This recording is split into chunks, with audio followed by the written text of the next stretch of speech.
Сегодня мы с вами будем готовить торт свеча. Я небольшой мастер по тортам, но рождественско-новогоднее время чудес, и я решила опробовать этот уже довольно знаменитый рецепт.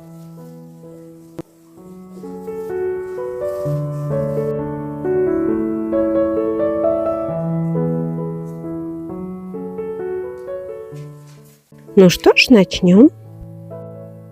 Для начала нужно хорошенько взбить яйца и сахар.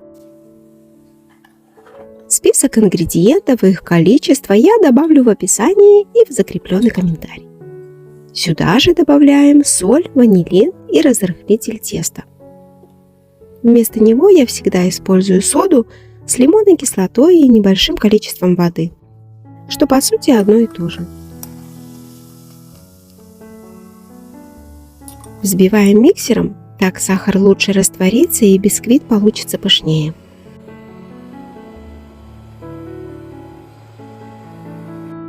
Добавляем корицу,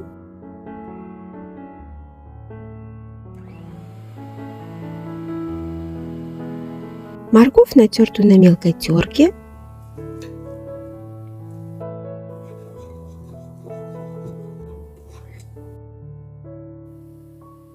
подсолнечное масло, измельченные грецкие орехи,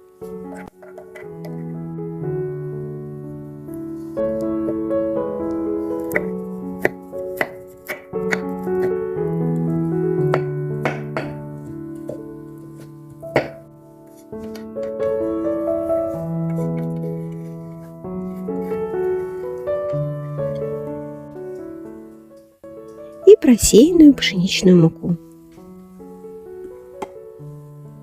Тесто хорошенько перемешиваем и выливаем в форму для запекания.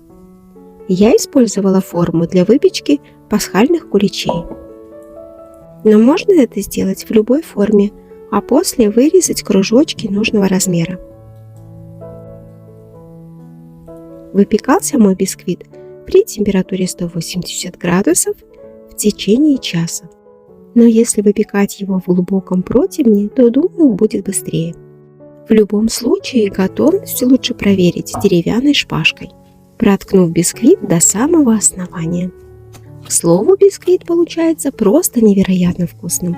Это тесто замечательно подошло бы для выпечки аппетитных маленьких ореховых кексиков. Делаем пропитку. В рецепте ее не было, но я решила попробовать одну свечу все же пропитать. Сахар растворяем в кипятке. Будет лучше, если вы все это нагреете на огне до полного растворения сахара. А затем добавляем в сироп немного алкоголя. Я обычно использую бальзам на травах.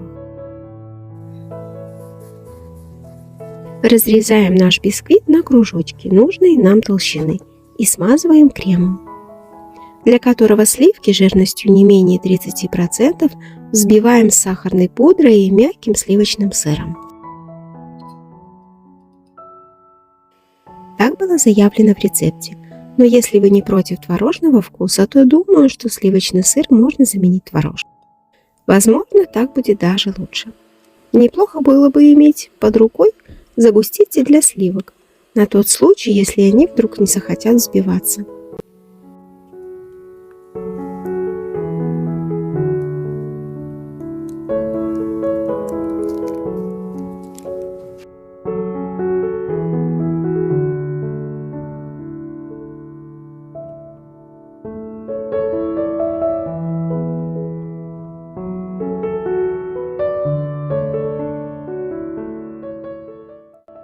В общем, я собирала слой за слоем, и тут коржи решили пошалить.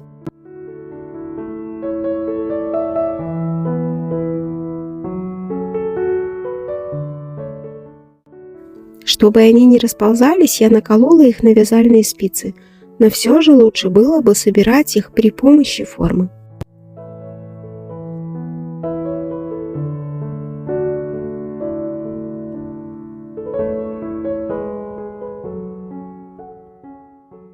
В серединку маленькую свечку и в холодильник на несколько часов.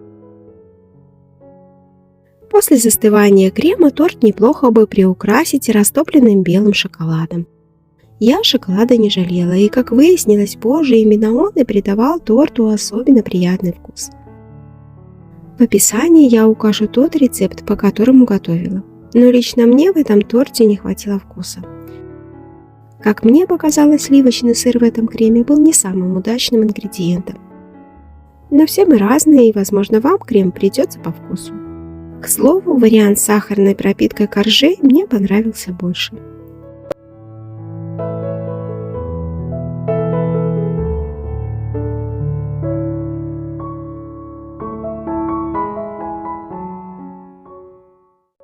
Удачных вам рецептов в новом году и самых вкусных тортов!